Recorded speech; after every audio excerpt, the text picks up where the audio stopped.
सभी माँ की श्री श्री ठाकुर जी की शोभा यात्रा में जा रहे हैं। आप हम लोगों के साथ चले। की दीक्षा कब हुई थी, हम लोग को पता है?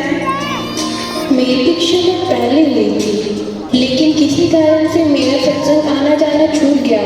मेरी स्मृति भी छूट गई थी, लेकिन पूज्यपाद अशांतित एवं पूज्यपाद अविंदा के आशीर्वाद से दीदी बात से दादा एवं माँ लोग मेरे घर आकर मुझे श्री श्री ठाकुर जी की वाणी से मेरे विश्वास को फिर से जगा दिए।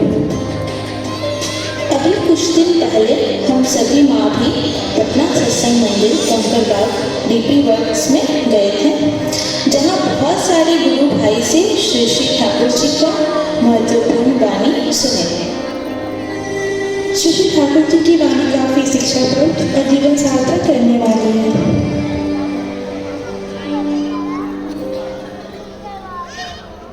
सभी माँ राधिका माँ के साथ शोभा यात्रा में शामिल होने के लिए वहाँ से आगे बढ़ जाती है। रास्ते में